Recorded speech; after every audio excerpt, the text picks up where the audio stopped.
let's introduce our panelists. Guys, I want you to just tell them your name, the market center you're associated with. They're all team leaders, and how long you've been in the market center and how big the market center is. Name, market center, how long you've been a team leader, how many agents are in the market center.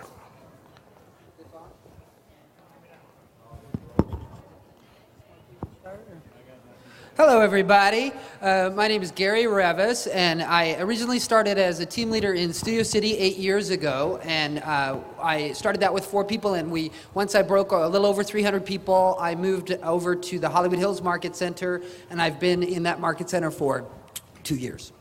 Awesome. Hi, good afternoon. My name is Anthony Vullen, and I'm in the Los Feliz Market Center, which is between Hollywood and downtown LA, so we're neighbors. I've been a team leader for 4 years. We started at about 80 agents. Now we're at 180, and we have #1 market share in our area. Having a lot of fun doing it. My name is Smokey Garrett. Been in real estate since 1995. I've been a team leader for going on 4 years now in the Arlington, Texas Market Center. When I started there about 3.5, 4 years ago, we had about 60 agents in our market center. We've moved it up to about 240 agents today. Hey, let's give our panelists a hand for volunteering. So I hope you guys enjoyed the session. Oh, that's not right.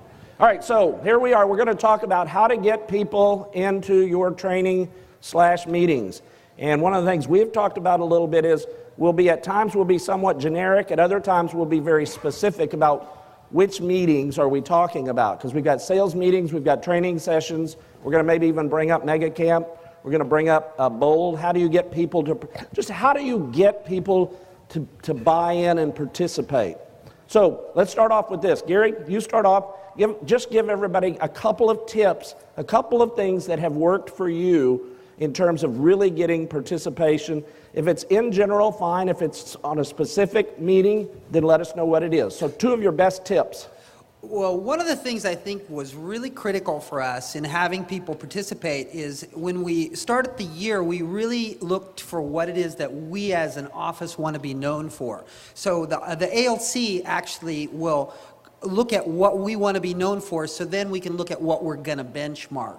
So if we know what we're going to benchmark, then we can then fill our calendar with things that are specifically related to what it is that we're going to benchmark in our market center. We did it about 2 years ago. We created that we were going to benchmark the high-end market. We're Hollywood Hills, and we did very well in West Hollywood, but we didn't have a market share in the Hills. So we created that we were going to be the #1 market share in the Hollywood Hills. So we had a series of panels of high-end agents from our own office and from all of the offices in Los Angeles, and it ended up being a major success. We've broken into the high-end in a huge way. It drove our company dollar, and we are now have a huge market share in Area 3 in the Hollywood Hills. So on the masterminds, how many people did you have coming to the masterminds, both inside and outside the market center? How many people in attendance? It would anywhere from 150 to 200 people, and what we would do is have it sponsored by, we had it paid for by other people. We would do it at condominium developments, and we did it at the W Hotel, we did it at new construction projects, and in our area, the condo developments are suffering. They need people. They want to get the brokers there. So they were excited to be able to, especially after we did it the first time and they heard that we had a couple hundred people there, they really wanted us to come there. So they set it up, they paid for it, they catered it, and it was every single one that we had was a huge success. We were also able to get the top agents in LA on the panels, which not necessarily at our company, and now have been able to move over some of those people as well. So it helped for us, for our recruiting, and it helped for what we were known for. Keller Williams really has, and maybe this in Los Angeles has evolved into more high-end over the last 8 years. Okay. Anthony, give us a tip or 2, top tip. Yeah, Gary has done a great job in putting on really large-scale events, and congratulations for that. For a couple of tips are similar to what Gary said. At the beginning of every year, we'll send out a survey using SurveyMonkey to all of the agents, finding out what is it that they want to learn. If we're providing classes that they don't care about, no one is going to come. If they're actually saying these are the classes we want, it's more likely that people will show up. So we try to stay really in tune with what our agents want and what they're looking for. So that's the first thing. And then to get people to go to other classes that we think that they absolutely need as well, we put all of our events on Facebook, and we create an event page for all of our educational events so that it's seen out in the community, so it helps with recruiting, but it also helps get attendance into the classes as well, because once somebody clicks on that they're attending, they feel a little bit committed to actually going, and they can see that, wow, there's 20 other people that are going, this must be a great class, let's attend as well. So that's been extremely helpful. And then the other tip is food. I mean, as realtors, we all like food, right? Figure out a way to get food into some of your larger classes. Anytime we have food, the minimum amount of people we'll have in a class is 40. So, and it doesn't have to be a lot. A lot of times we'll do just like Chinese chicken salad or Subway. For Subway sandwiches for 40 people, it's only $100. So that's been huge, getting people into maybe like an introductory class, getting them there for that, and then proving that there's a lot of value in the classes coming up to get them to return. Okay, great. Yep. Well, we do everything they do, and so to say something a little bit different, a couple little add-ons with that, because it is. We drive all of our training, and as you go as a team leader, as your market center begins to grow, it's no longer one person doing it. This needs to be a group, and that comes back to us. Our education committee, we have about 40 people on our education committee. We have a very active education committee, and how we got that active education committee was we focused on it. I mean, that was something that we grew. We got people in there who, the leadership of that, to bring people in. We spent time teaching them how to recruit people to their committees and drawing people in. If I spend my time on the education committee and teaching them how to grow it, my job gets really easy, because you have now the top people and everybody else in that market area in our market center actually drawing people in. So it takes that job off of me a little bit. A couple other things that we do is we use a lot of results and what our training is going to be, results driving through numbers. You know, there's a couple of fun things that we've done, or not fun things, but we keep numbers in our market center. We have to, I know it's later on, but you track your training, but you track the results. Like what we could say with our market center was for everybody that went to training, that spent one training class a month, just one training class a month, went to training, they made an average of $5,000 more than the person that didn't. And then we just drive that through our people, drive that through our committees, and actually we have big billboards up like that. You want to know how to make $5,000 extra this month? Hey, here's this one class. And so... Now let me ask you a question. About that. That implies that you take attendance, that you have some sort of an attendance methodology for every class. Is that right? Mm-hmm. How does it work? They just sign up as they come in, you pass it around? Or? You know what? Two things that are strong with that. Yes, everybody that comes in, we keep attendance. We track. I don't do it. I mean, we have an attendance sheet. Yes, they sign up when they come in, or we pass around no matter what teacher is teaching any of the classes. We keep attendance. Our receptionist tracks all the results on it. It's nothing we do. She keeps track of that. There's a tracking form that she has and keeps track of all of that. Second part of that is the really fun part about that. If they know you're paying attention, if they know you're keeping track, they're a lot more accountable to the process as well. So it's not a hard process, but it's letting people know that we are paying attention. We know who's there and we know who's not. And yeah, tracking's key with us. Okay. How about you guys? Do you keep attendance? We do, and Doug Nitsuma, my agent services person who's in the back of the room, been taking pictures, is amazing and makes certain that we have already, before we have the class, we know we'll have them register for the class in advance. And again, it's based on the results and selling the results so they can see the value beforehand. And so we'll say it's going to be limited to, so we'll have the maximum amount of people that are going to be able to get to do this class, so they have to sign up in advance for that. Okay, Anthony? Yeah, same thing as Gary. A lot of the classes will have a limit that we'll put on it, and that makes it seem like it's a lot more in demand, that I better sign up now while there's still space, especially for Camp 443, 3612-3. Definitely say there's a limit, and that at your team meetings when you're promoting it, we're getting really close, this might be the last day that you can sign up, to create that demand. And I think Facebook is a great way also of tracking of who's intending on going to what, and then you can see who actually shows up and track that once they get there as well. Okay, let's talk about, Smokey mentioned his education committee, but let's talk about the rest of the staff in the Market Center. Tell us what role the rest of the staff has in helping get people into your training and your meetings. Gary? Well, we have a faculty, so there's a group of 3 people that are accountable for the training in our office and for making certain that the calendar is they do the calendar for us in partnership with agent services. So I also like to create, we'll have top agents. I like to have the Ds compete to see who's going to have the most people in their class. So you can root them up against each other, and you can say they had that many people, and it's like we had one girl, she's the giddy up girl. She works an area that has a horse farm, and she had a whole giddy up theme, and she was just on fire and was so excited about all the people that were coming to her class. So, excitement is going to have people attend. If people aren't excited about the class, then you're not going to have the attendance. So it's really to create excitement and a buzz about the class and focus on it in advance so that people are psyched about going. What about like the Director of First Impressions, the MCA? Do they help, or do you kind of leave it up to the faculty? Well, the faculty is in charge, and our agent services does tech training. So, and he helps them too. He helps them to put the calendar together, but they are responsible and they're accountable for it. Okay, yeah. Anthony. I mean, in our office, absolutely, our staff is extremely involved in getting people to education. Besides all of the instructors being able to promote their classes and get people there, the staff is really involved. So at each of our staff meetings every week, I'll let the staff know, these are the 3 main events or main classes that I really want to get people to go to. These are the people who I think would be great that we need to talk to. Is there anybody else you guys know that would be great?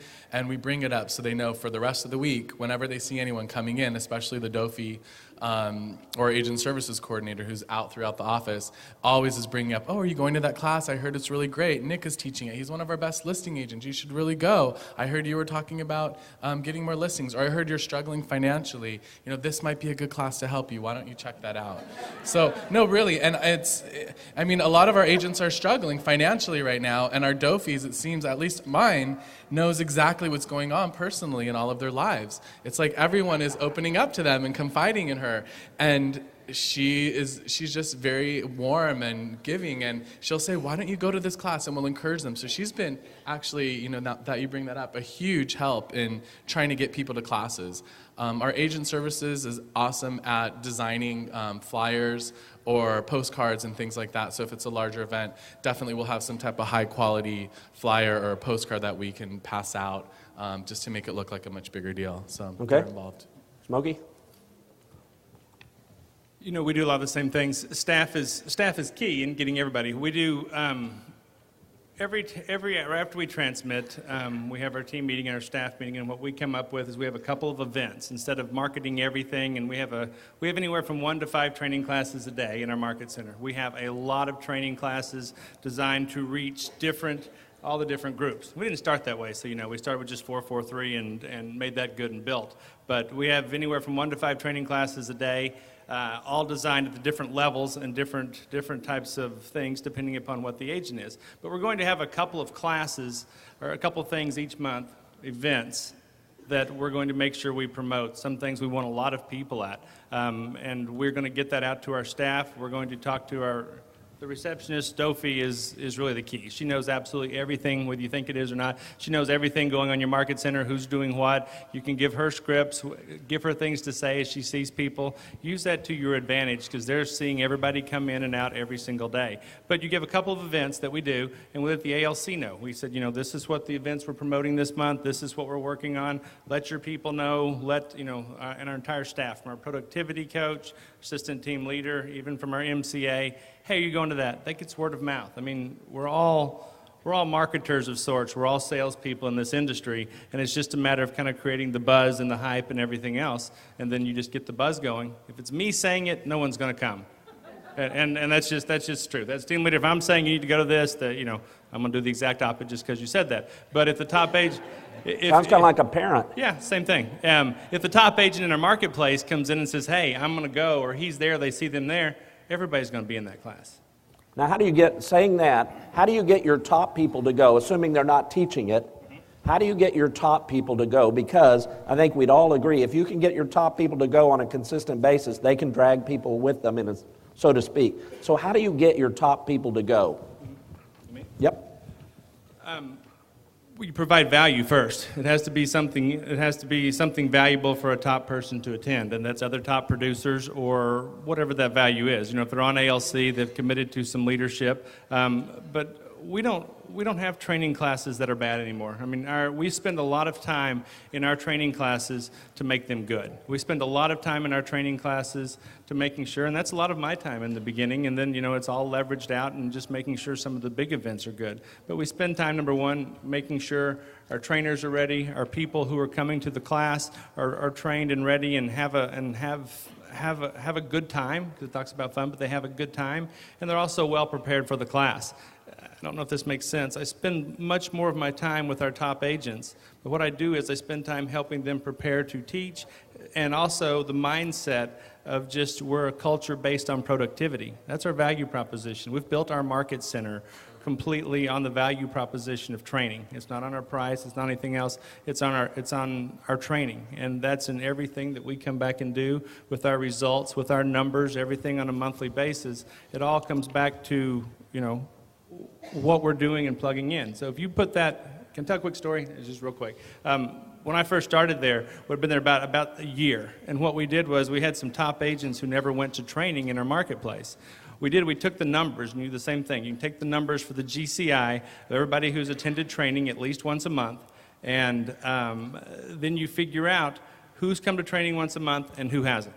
Now, after you look at those numbers, there's going to be a pretty wide gap. We had about 36% of our market center, I'm making it up, but something like that, 36% of our market center that went to training, and or 30% and 70% that didn't go to training. Well, if you look, the numbers are going to be staggering, because the people who are coming into training are going to be your more successful people. That's just going to be a fact. If you believe in training right now, you're having more success. What we found out was the 30% that went to training once a month outproduced the 70% that didn't go to training once a month by a number of 4 to 1. Something like $400,000 was our total gross commission through that time we looked at, and it was like $1.5 million was what the 30% made. And so it was quite a wide disparity. Well, that was kind of a cool number. So then we took that number and we announced it at sales meeting, and we said, you know what? Here's some great numbers. We have 30% of the market center that went to training, 70% that didn't, the 30% that went to training actually produced this much money, outproduced the other 60-70% by a 4 to 1 number. Well, what that did was, we had some of my top, everybody, first of all, everybody sits there, everybody's really quiet. Is that me? Did I go to training that month? And which category am I in? That's what they asked first. Next thing it is, we had some of our top agents the very next month coming to training. Our top people out there then, through results, come to training because they want to be involved as well. Sorry. That's okay, that's good. So top people, Anthony. Yeah, I mean, that's always been a tough challenge. And I remember when I was an agent at the Hollywood Hills office, and I was one of the very top teams in that office, and I would never go to training. I would go to training outside of the office, or I would read a lot of books, but I would never go to training inside the office. I think because I felt, I don't know, that I don't need training, or your ego gets in the way, or I don't have time for it right now, or I don't want them to think I don't know how to do a short sale while I'm there.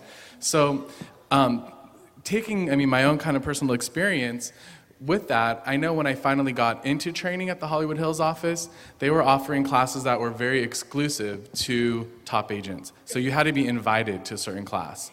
So once I was invited to a certain mastermind, and there was only 10 people there, and they were all top producers, then I felt comfortable, and I went, and I was like, wow, there's a lot I still need to learn, and I always want to learn. And that really turned me on to continuing my hunger for education. So I brought that also over to the Los Feliz office, and having exclusive masterminds only for our top producers. Bringing them in so they feel like, oh wow, there's only 20 people invited. If I don't show up, people will know I'm not there. And they actually find there's a lot of value in that. Then they start exploring other classes and coming to other things. One of my very top teams in the office never went to any regional event or anything before this last maybe 3 or 4 months. And now that team's here at Family Reunion, which I think is a huge stride for them. So I think it's just breaking through the barrier with some of them, and I think a lot of times it's their ego that might be in the way. So making exclusive events, I think, would be something you might want to try if you're having that as a challenge.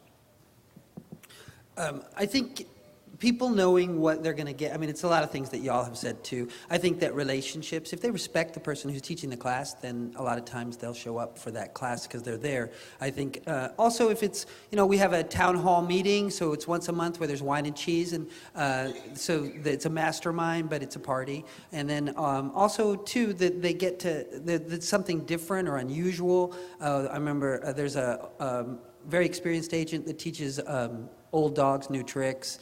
And that always gets great attendance. I think that we have a girl that she's sort of like a talk show host, Ask Joan, and Joan will come in and she'll have a little candle there and she sits and she interviews them. And it's about her business, but it's also about getting to know the people that are in the office too. So they get the opportunity to get a little history about that person and feel like they know them a little bit, because you're so busy, you don't really get a chance sometime to get to know the people around you.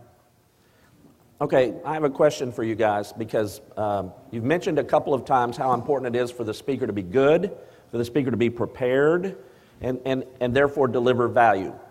So in my experience, I occasionally have seen team leaders who've allowed a speaker to come in who they didn't know and have never heard. So what kind of screening process, and then what kind of evaluation process do you guys maintain so that you know the quality of your sessions is going to be good? Gary, start with you. Well, I will sit with someone before the class and we'll work it out. Now, also it'll be like, okay, so when people walk away from your class, what's the intended outcome? When they leave, what exactly are they going to walk away with? And then let's work out exactly what that looks like, and we'll work through the process beforehand. I think that we also have regional trainers too. We will bring in a regional trainer as a special event, and we try to do that once a month as well. So their Keller Williams staff, so we know that they're going to be good. Also, we have favorite trainers that we use, like Bruce Hardy and Ray Wayne, and different ones that people already know and respect, and know that if they come there, that they're going to be great. I think that if you've been and you've seen that they're great, you're able to promote it better too, I mean, I'll do almost anything to get people to come to class. I'm shameless, I create songs, I write songs about the class, it's like, it's like, for me, it's like I'll go over and above to be, have people see, because for me it's about it being fun as well. I'm the high I team leader, so I think that if you know what it is that people will get, and then you work with them and work it out, then you'll at least have a better shot at having it be a great class. Do you have evaluations filled out after every class, or something? No. Okay. No. Anthony? Yeah, actually we do have evaluations. They're right by the exit door, so as people leave, they can grab them, and then they'll just drop them off in my office. Hey, so do we. Right here, yes, so make sure you we. fill them out. But it's exactly that same evaluation that's there. It's on KW University. You can download it and have people fill that out. And do that very simply. There's also SurveyMonkey. You can send out a SurveyMonkey for some of your larger classes, and immediately you'll have everything calculated and graphed out, and you'll see what quality the agents perceive this class to be for them. So SurveyMonkey is a great, great tool. Okay, Smokey. Very much the same process, but we do have evaluations after every single class that we let everybody have, and I think what might help is in the beginning. When I started there, we had 60 people, and honestly, I went to not every class, but most every class that people were teaching to find out who my teachers were, to find out I had to evaluate the talent, so to speak, in the market center to find out, okay, what did we have? We didn't have a lot at that point, but I wanted to know who was delivering what message and who was good. Now, we know who teaches what. We know who's very good at things, and again, I hate to keep repeating myself, but we spend time with those instructors teaching them to teach.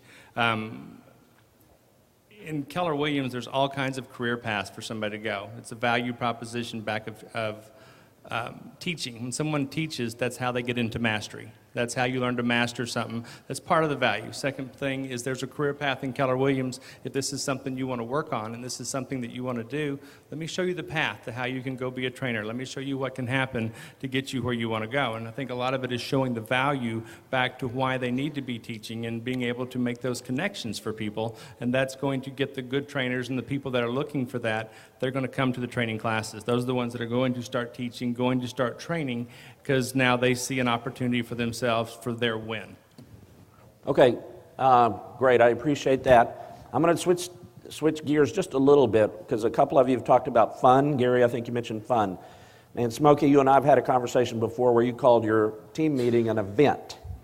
So I want you to think about some of the things you've done in the past that have worked, or maybe not worked, that were an attempt at having fun or making it unusual or making it an event, something bigger than life. So what are some of the things like writing the songs, or what are some of the other things, not just the promotional aspect, but once they get there, what's happened to make them want to come back other than the content? So how do you light yourself on fire or make it a jazz? I think an example, we're like even here for this event, we have 120 people here at Reunion, and part of that is we're doing a performance tonight. We're doing Gaga for Gary, and I mean, and that's one of the ways I know that people are going to come to the event is if they're in the show. I mean, so it's like there had to be a rehearsal. It's like herding wet cats, but you get them down there. So I think that's one of the, and I think that to play a game, have a game for what it is that you're going to do. I mean, if you don't see it, you can't move it and you can't manage it. So if you have a goal and you know how many and you know by when and how it is you're going to get there, then you can create the things along the way. So whether or not it's, I'm trying to think of some of the, I've done many musical performances. I think that, we'll create video shows that go along with, I think for instance, one time we did, it was a slideshow of really horrible houses to the theme of a disco song that was to ring my bell, but it was sell my house. You can ring my bell, but it was you can sell my house. I mean, I even, and I like to do things that are going to surprise people and have them be taken off guard a little bit. I actually I hired a belly dancer once to come in, and I surprised them. I said we had a special guest who was going to come in and speak to us, and then I opened the door, and this belly dancer came in with a for sale sign. So it's like nobody expected that. So it's like I like it to take them off guard and have them be a little surprised, and that way they show up too, because it's like they never know what's going to happen. All right, if there's anyone in my office, don't talk about the belly dancer because that's coming soon for them. I just wrote it down. I love that. Yeah. Surprises are awesome. Anything you can do to surprise people is fun. I mean, I'm known for having maybe too much fun sometimes in my market center, but especially at the team meetings, we have them every single week. And every single week there's a different section of the team meeting where we do something different and fun. One thing that we do that's kind of regular is we'll play Let's Make a Deal. And for anyone who's turned in green cards, they'll get to come up on stage and play Let's Make a Deal where I'll offer them a certain amount of cash or whatever's in the box. And sometimes something in the box is a bottle of champagne, or sometimes it's a Barbie Happy Meal toy or something silly and fun like that. But a lot of games are always fun if there's any type of competition. I have bubble guns, like you'll see all my agents with bubble guns tonight at Red Bash.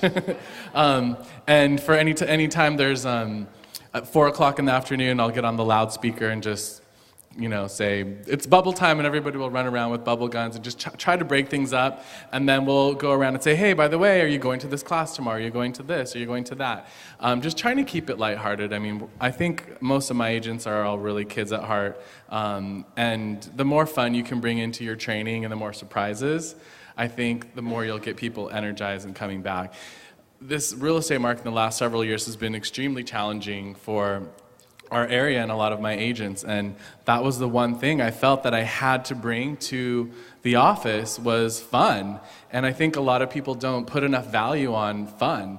A lot of the agents were depressed. They were really struggling, and bringing fun into the market center, and especially at training classes where they're going to get value and you're giving them ideas to actually help their bottom line, it's awesome. You have to do it. It doesn't matter so much what it is, but I've had so many people come up to me where their lives have really been changed over the last couple of years because of fun things we've done.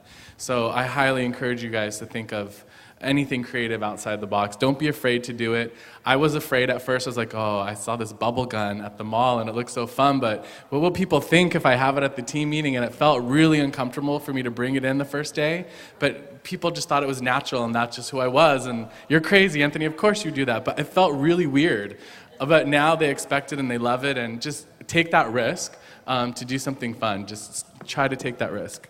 I remembered another one we did too, Broadway Babies, and I had, because we're in Los Angeles, so there's a lot of entertainment, so we had children come in and do show tunes, and we had 3 of them come in and sing, and it was, it was so sweet, and then, I think that their parents were agents in the office, so they actually then got to know their families too, and the kids got to perform. And we did Beach Blanket Bingo at the same time, which was a fundraiser for KW Cares, where we played bingo for Keller Williams Cares. Okay, Smokey. Well, these guys are exactly right. I mean, it's all about the energy. It's all about the fun. It's all about making an event. You want to make any event, especially like our team meeting or some of those things, something you don't want to miss. When they go back and they're telling everybody at the office what they missed, they want to make it, if they're there, if they're not there, they feel bad about not being there. And you do that through, if it's the same thing every single week or every single month, we have our team meetings monthly, people aren't going to come. It's going to get old. It's going to get routine. It's going to get boring. Now, I can't dance. I don't sing. So that's those. So those are. That's not in my. That's not what's in my gift basket. But at the same time, just take the risk. Try it. See, you got to know your limitations. You got to know your limitations on that, and that would be an ender to our meetings. But what you do have in your market center is an incredible amount of talent. I mean, we have bands, we have music, we have theatrical people in our office, and it's tapping into the resources that they have and that they do. And there's 2 things with that. Number one, they get to be a part of the team meeting, and they make it incredibly fun. We do a lot of those things. We have a band. It's called Smokey and the Bandits. I didn't come up with that name. That's what our agents came up with. But they play. They play at our team meetings. They play at different things. We have skits. We have all kinds of energy. Because if you want energy, get people up there with energy. You say something in your train the trainer class. If you're not funny, don't be funny in training. And so, if I can't sing, find somebody who is funny. Find somebody who is funny, and that's the big thing. The best team meetings I've ever had, honestly, are the ones where I say the least. Those are the best team meetings. So the more people that are involved, the more everyone's going to feel a part of that meeting, and the more people are going to be there. And guess what? They're going to tell their friends, hey, come see this. If I'm doing it, you want to get your friends and get your little group together, and everybody's going to bring their little group. And that's what's going to make a fun meeting. Now you have energy. Now you have good stuff going on. Great. Couple of things I've seen or we've done. We did a trivia contest. It happened to be in a Dallas Cowboy trivia. And the thing was, we had gifts for the people. Now, some of the gifts were real gifts, and some of them were gag gifts. And then if you wanted to answer one of our questions and you answered it wrong, you had to give $10 to KW Cares. So that stopped all of the shouting out. They had to think about it a couple of times before $10 to KW Cares.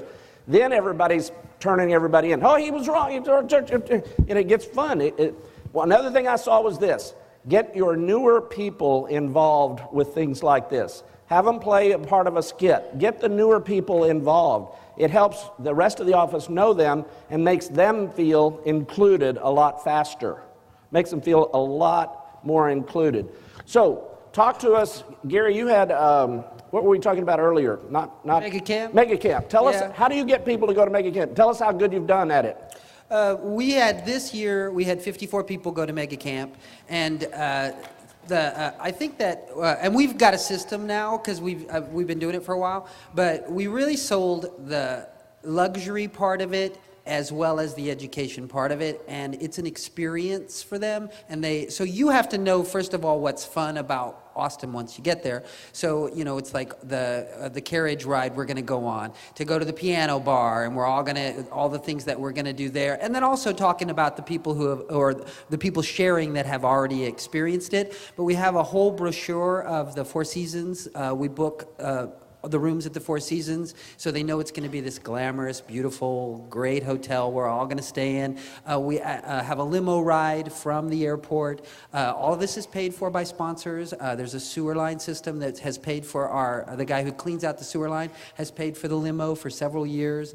We have a list of all of the people who are the sponsors that are all in their rooms. So when they go into the rooms, they know they're going to get an ad for they're going to sponsor it. So it's all laid out inside of their rooms. Once they get there, they pay for all of the dinners and all of that. So we've really leveraged our sponsors and really get the whole thing paid for, and have had huge participation and also a lot of people from other companies. Great.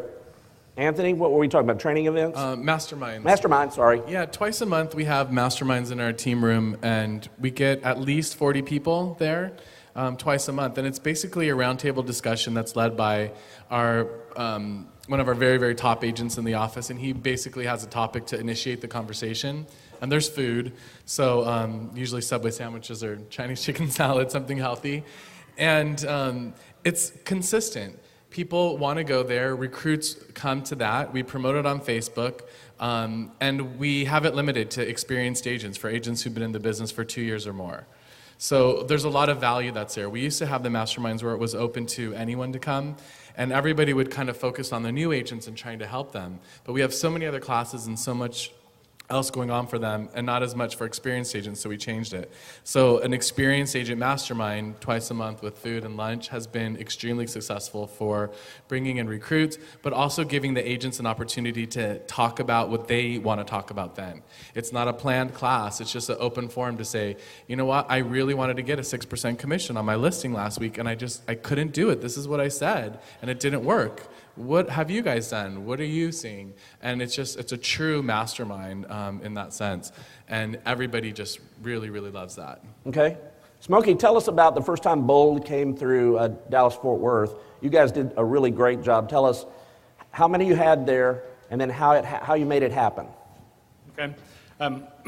We were fortunate enough to have the first time Bold was ever taught, have that in our market center, and we actually had it in our office. That was interesting because no one knew really what Bold was or what it was going to accomplish or what would happen from Bold, and really how incredible the entire class turned out to be.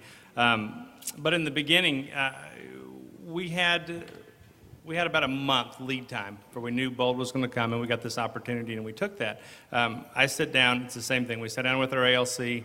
Our ALC did a couple of things that much. We have a pretty good, we have a good Keller Williams Cares account. We also have a good Arlington Cares account that has to do with just our agents and helping our people there. We sat down with our ALC. We sat down and went through the process of what was important, and this is really helping people. And we ended up doing a lot of sponsorships to the first one. But within a month, we were a much smaller market center a couple years ago back then, but we ended up having to, within a month of the first step, we had about 125 people or so to the first step of Bold. And your market center back then, excuse me, but it wasn't it around 170 or 80 then? I don't think it was, I think it was 150 or less. And you had 125. Now, by the way, this is the first time Bold's ever been taught, so there was no track record. This was unbelievable. So go ahead, I'm sorry. But that began with being led through our ALC. I mean, we sat down with the ALC, showed the value, told what it was, told the opportunity, told what was going to happen. We didn't even tell people at the first we were going to be paying for it, just come to this. With our leaders driving it through, this gets so much easier. If your top agents are on your ALC and your top agents are saying, hey, this is important, they're demonstrating, hey, I'm going to go through this, this is something I'm going to do, everyone else is going to follow. That's who they want to be like in their market center. And so we ended up, I think, and I don't have the exact numbers here. I think we had somewhere 50-something of our agents went through Bold the first time, made the commitment, went through Bold the first time. I think we had 80 in the entire class. And this past Bold, we had it again just this past September.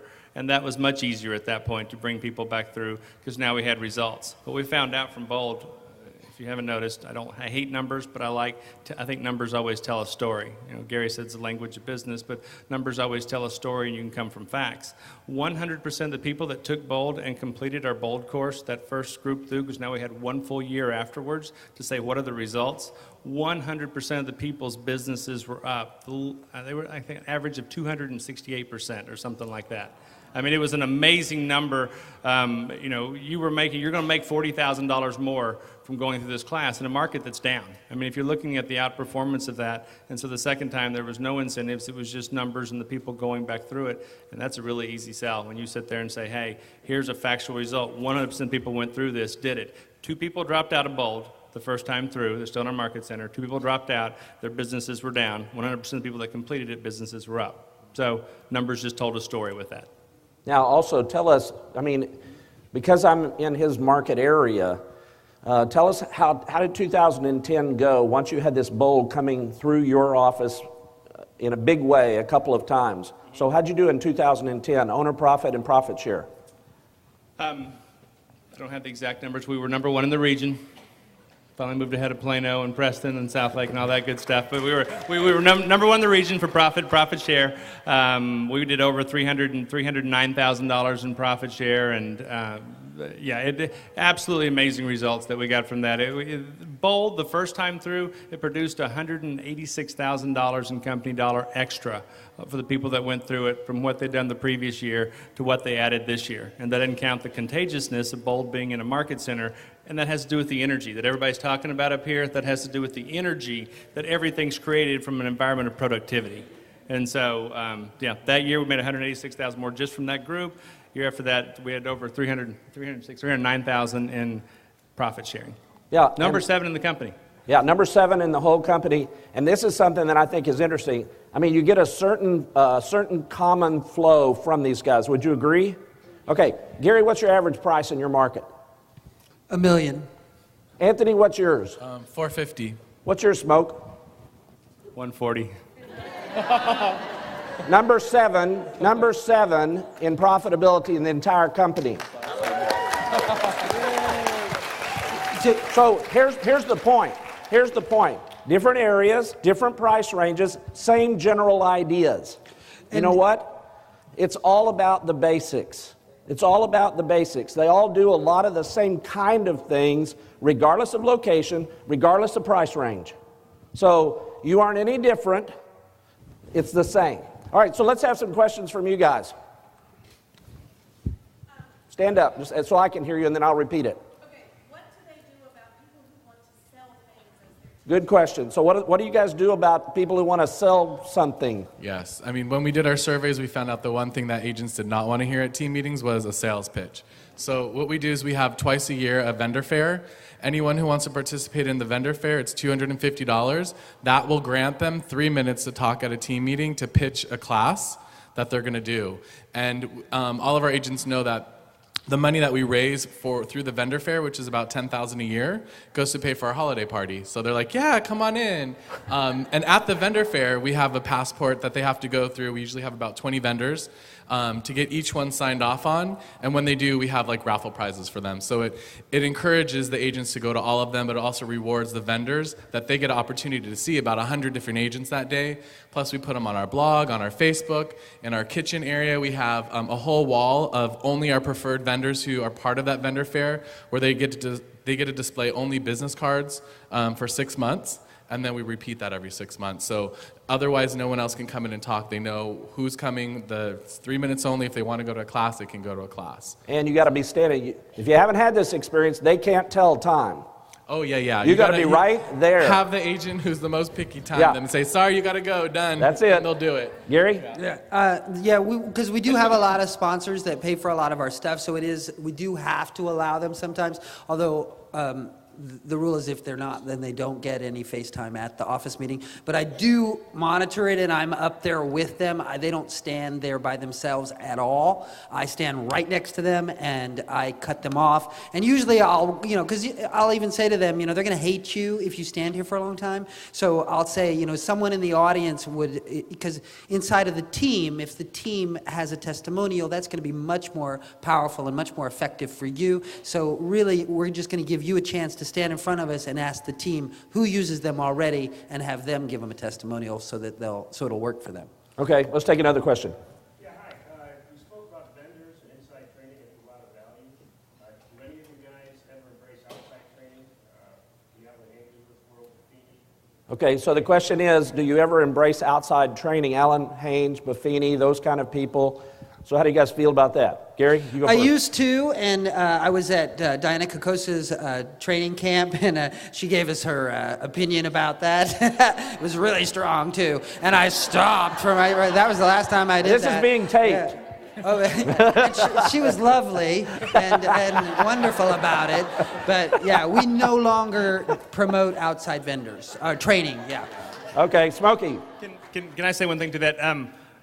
It's the same thing. We don't necessarily, it's not that we discourage someone from going to Mike Ferry or whatever fabulous events. At the same time as the Market Center, the most incredible training is right here within this company. And it really is. And part of our value proposition is our training, and we have truly the most incredible people here. So having other people in from outside is just not necessary, because then you have someone not tracking along with your Market Center in terms of what your value proposition is and going different places with people with different agendas to help them do something different, help them think. As leaders, or as any leader of a Market Center, anybody, no matter what position you have, as agent or whatever within a Market Center, you're a leader. Leaders teach people how to think, and that's helping your people to think. So we don't do that. Okay, great. Question. Anybody over here? Yes, ma'am. Debbie.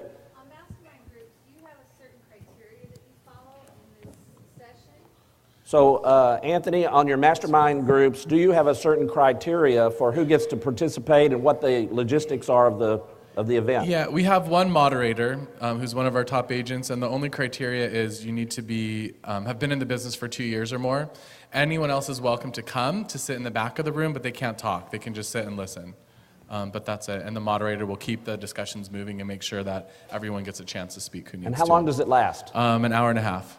And there's food. There's food. And it's free. It's free. Free food. The Market Center pays for it. It's only about $100. Yeah. Okay, great. Next question.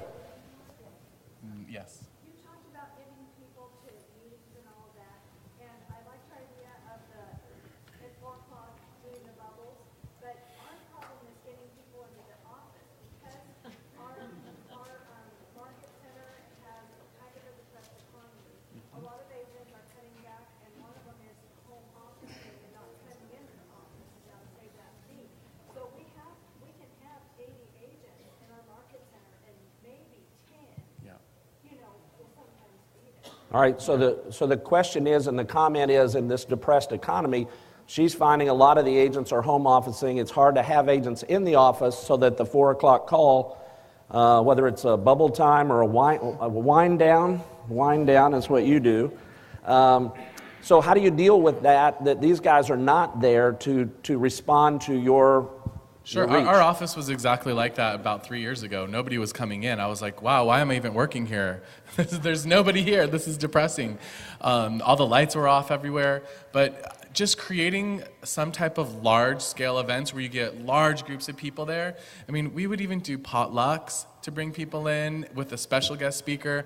I reached out to speak with California Association of Realtors representatives and government affairs people and any big names, and then calling everyone and say, hey, we have a really special event. Come on in, please come to this. And once that energy starts to change, they'll start coming in more. They start hanging out in the tech room a little bit. They'll start coming to other classes. Your team meetings start improving. That energy has to rebuild, and it will, as long as you provide what they're looking for. Absolutely. So I would do things that had sometimes nothing to do with real estate, but would just get people into the office and host barbecues, celebrate. Anytime we would break any type of record, do something to bring people in, and the energy will start to change. I heard Mary Tennant a couple of years ago at a mastermind say, and that's just what he was alluding to, celebrate everything. Yeah, everything. How many of you were at Cultural Summit on, what day was that, Saturday? Yesterday? What day is it? Well, how about, I took 4 pages of notes that day, and a lot of it was this kind of stuff, the freedom lunch, the umbrella decorating. All of these things to make it fun. You know what? Today, with that issue, fun is more important than ever before. Yeah. Our company was built for tough times, because in tough times, agents are looking for 3 things. They're looking for training, they're looking for a competitive commission arrangement, and they're looking for support, mostly moral support. They're looking for support. They're looking to be a part of something to help them through this emotionally. Another question. Who's got one? Yes, ma'am. How do you view Okay, how do we view the role of productivity coach? I'm going to let all of you speak to that. Gary, would you start? The role of productivity coach. We don't have one. So we have a faculty, and so we don't have a and the truth is we had a productivity coach, and it wasn't working. So we shifted from that. So you use a faculty instead. Right. Okay, Anthony? Actually, this year, one of my big initiatives is to get every single active agent in our office into a coaching program. So whether they're a new agent, they'll have a mentor, or whether experienced agent, they'll have productivity coach, or whether they're on the ALC or top 10%, then they'll have coaching opportunities with me. But the productivity coaches right now, we have 3. And it's a little bit different. I don't know if there's a true model that works best for everyone yet. So what we do in our office is there's 3 people, they're agents as well. They each have about 7 or 8 agents that they've taken on. Any agent in the productivity coaching program signs a 6-month contract. And anytime a deal closes, they pay the productivity coach a 10% referral fee. But as an office, we raise that agent who's in productivity coaching, they're split 5% while they're in that deal. So the office is kind of eating 5%, the productivity coach is making 10%, the agent's only giving up 5% to be in this program. And the productivity coaches meet mostly for accountability sessions and to help them grow their business every single week. So they have a meeting every single week. And that's the people who are in that program have been working out really, really well. We just started that about 6 months ago, and it's working. And my goal this year is to get about 50 more agents into that program by the summer. So that's how we've been doing it. It's working. It doesn't really cost a market center a salary, or any market center can basically do that. Smokey. We're similar to that, but I think you asked about the thought process. Productivity coaching is not therapy.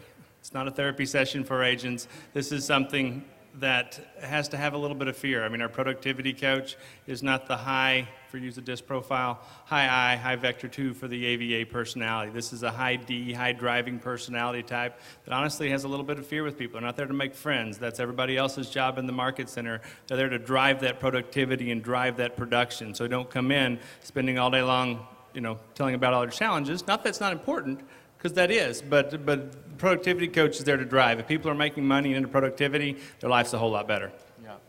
Good just, point. to add on quickly to that, I think it's so important, exactly everything you said, but the productivity coach is there to help them lead generate and build new business, not work on the deals they have now. There's plenty of other agents in the office who'd be more than happy to brainstorm and talk about struggles they're having in their deals. The productivity coach, in my opinion, should talk nothing about what they're working on. I don't want to hear what's in escrow, what listings you have. I want to know what you're doing to build more listings and to get more things into escrow. Very focused. Yes, ma'am, in the back. The people that you have go into mentoring, are they new agents or agents with a certain productivity that you're trying to get up? The mentors or the mentees? All right, so who are the mentees in your mentor program? How do you... You're talking about productivity coaching? Productivity coach, you mean? Who they're working with? Who has a mentoring program? Do you have a mentoring program? Formal? Not any kind of formal. Everybody under $2 million or less is productivity coach's job. Okay. Above $2 million, it becomes somebody else's job. There's lots of things within Keller Williams. Okay. Yeah, our mentor program is for anyone who signs up as a brand new agent in our office or who's done less than 2 deals ever as a real estate agent, has to have a mentor for 3 deals. And mandatory? Mandatory, absolutely. No way getting around it. You have a mentor for 3 deals. You pay the mentor 30% of each deal for those 3 deals. And anyone can be a mentor who is a capper and also in the top 20%. So we have an assistant team leader who kind of runs and handles that whole program. There's coaching sessions that they have every week with the assistant team leader, but then they also have their mentor that really teaches them the business and the contracts and all of the hand-holding. It goes on appointments and all of that stuff a new agent needs. Once they're out of the mentor program, then they can go to a high D personality style productivity coach. I think a lot of times when agents are brand new, they're either going to make it or not, but sometimes that high D person is not the right fit to get someone into that business, into real estate. Gary, you guys have a mentor program? We do. And it's very similar to yours, actually. And I also consult I consult A's and I consult B's as well. Okay.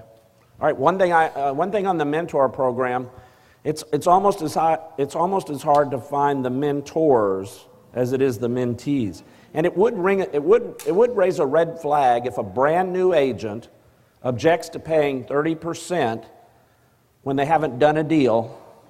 It would raise a flag to me, because I remember when I got started in the business, just like most good new agents, they don't care about the split. They want to get producing as fast as, it's about time. It's about time. Get me in production, I'll pay you the whole thing. Just get me in production. And then the one who goes, I don't know, 30%. You haven't done a deal. It's kind of a weak negotiating position. Another question. Yes, ma'am?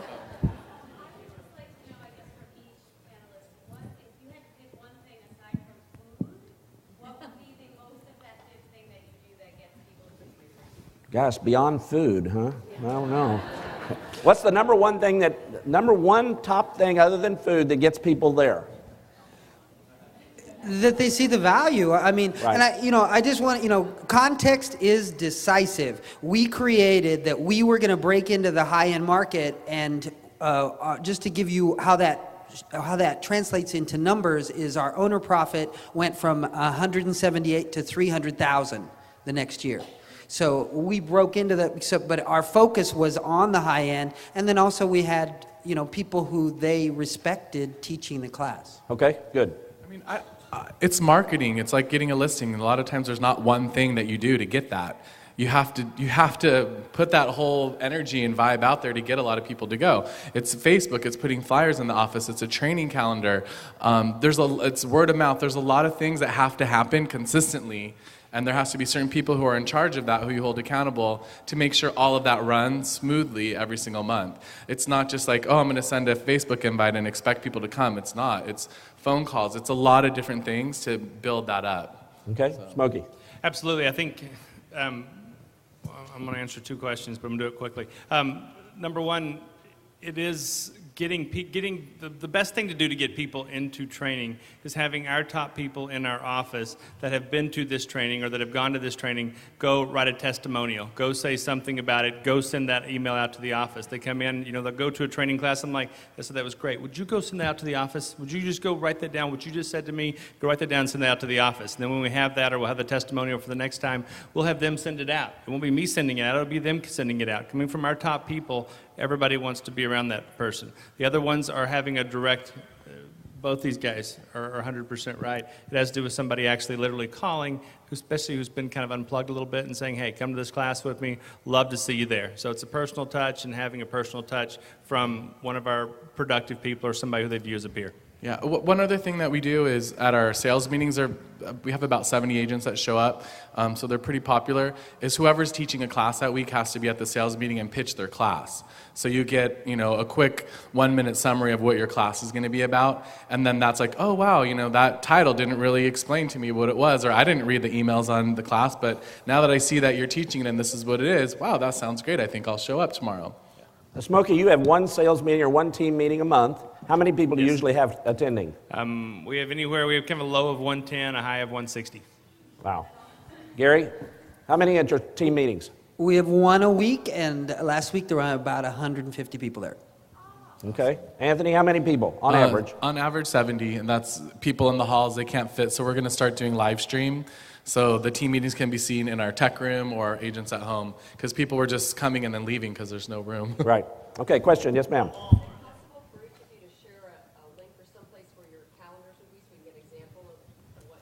Okay. Have you got a link where they can access your training calendar? Any of you? Gary, do you have that or not really? Or do you know?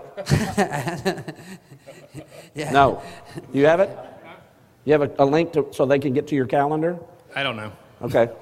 Well, so here. Okay, wait. Right. So here's the deal. Just on Facebook, I can send you it, but we don't have a I'll be public happy link, with but that. that's a great idea. Maybe I should post it on our blog, because we do a lot of stuff. Yeah. Our office intranet, it's there. Yeah. Okay. Yeah. So come up and get their cards. They'll have their email. Follow up with them on the email direct. Okay. Good. Yes, ma'am. You mentioned that you have some days 5 classes in one day. Could you give us an idea of what that looks like and who oversees it? So 5 classes in one day. How does that work? What does it look like, and who oversees it? Okay. We have Camp 443. It pretty much runs all the time in our market center. We as soon as one class ends, we keep those classes small. We have 443 every morning. That's for the new agent type training. Second class that we'll have throughout of a day, and it just depends. And that's, let me slow down. 443 is overseen by the productivity coach, or the person who's teaching the 443. And so that's their job to kind of look after. Training calendar is done every month, and that's actually handled by the education committee. They're the ones that come up with the ideas, get the ideas from the people out there, things that they want to do, and then they implement those throughout the month. And so it's a lot of one-time classes or getting people back in. You know, we have the series, like we have 36-12-3 that we have on there. It's kind of for the mid-range agent trying to grow. We'll have a technology class, and that'll come from the technology committee and something they're going to do. We have, webinars, we have classes that you can come to, or webinar things you can plug in from technology. It'll be a lot of our top agents do live listing presentations and in the class. We've also had fun things. I forgot one fun thing we do. We actually had a seller that called into the office that wanted to sell their home. I said, hey, you want to do something fun? This was after bowl. You want to do something fun? And I worked something out with him. And basically what he did was he came in and we had 3 of our agents give a live listing presentation, and the winner, guess what? Got a listing. And so So at the end of that, the winner, and so you step up, and that made it kind of fun. The winner, and they did 3 live listing presentations during our team meeting. So we have listing presentations, some kind of single class on whatever it is, whether it's social media, something on whatever it is. There's going to be a bunch of different things. It's not the same person going to every class. It's designed to hit 3 or 4 different people, and actually, surprisingly, we'll have anywhere from, on average, we have 25 to 30 people in our classes. In most of our classes that are coming in. 443, obviously, minimum of 5, and we've got 5 but no more than 10 usually in most of our 443 classes. One of the things I've observed as I travel around, and when these guys give these numbers out, the reason they're getting that many people to any and all of those events is they've created a buzz in the office. Not just them. Matter of fact, that won't work. They've got to leverage themselves so that a buzz gets created throughout the office. And it's not an option anymore. It's not a mandatory. It's something people want to do. They want to be a part of it. All right, next question. Yes, sir. Where do you hold your meetings for 110 people or more? In the office. In the office. We have ours at the board. We couldn't fit in our training room anymore by far, and we get the same problem of people couldn't come in, they were leaving, they wouldn't come. We moved ours to the board of realtors. It's about 10 minutes away, holds 250 people, and works out great. First thing in the morning? No, it's actually at 11 o'clock. They come there and they have lunch after that. So we have lunch. Okay. Second. All right. When you started your masterminds, did you have it off-site or did you have it at the market? So when you started your masterminds, did you They've have always them been in our on-site? Yeah, our masterminds have always been on-site in our office. On-site. And give me an idea of how many people outside of Keller Williams usually attend. Usually about 10%. Okay. So, yeah, 4, 5, 6, something like that. All right. Yes, ma'am.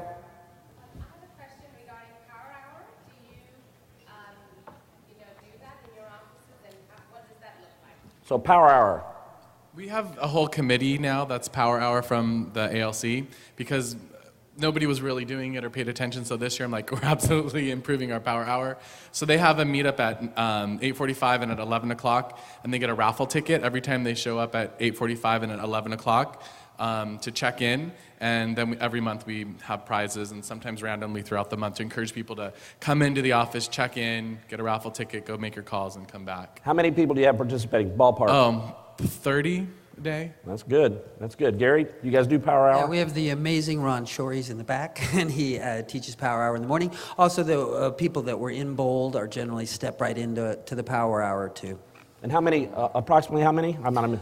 I would say, 12, 15, like that. Okay. Smokey, do you guys do Power Hour? Once something starts to lose its newness, we just change the name and do the same class of sorts, but it's, and that sounds funny, you'll have a little twist on it. So do we do Power Hour? No. Do we all kinds of things to get going in the morning and have group calling and have group scripts and all those things, all driven by the agents, that are fun. So do we have Power Hours per se? No. Do we have something that's just like Power Hour that we don't call? We call something else? Absolutely. Yeah, one time Gary Keller said, I thought this was a great line, and that's what we're speaking to. Don't let your people get anesthetized to what you're doing. Okay? You got to change it up. Okay? And it gets old. And when it gets old, change it. Change it before it gets old. So pay attention to what's happening. If your numbers are starting to drop, you need to make a change. And you know what? Maybe it's just a title. Sometimes that's all it takes. We did a session one time and I named it, "Do you want fries with that closing?" You know, because I want people to be curious. I want to surprise them. I mean, we do all kinds of things like that. We have a guy who has an Elvis Presley outfit, and he wears it about 2 times a year and brings a guitar in and everything. It's just, sometimes you gotta have someone light themselves on fire. Okay? If you can't do it, you got somebody in your market center who can and will. All right, another question.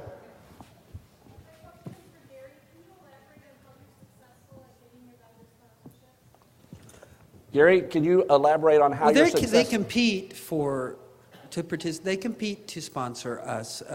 They compete to sponsor us because they want the business. We have big volume.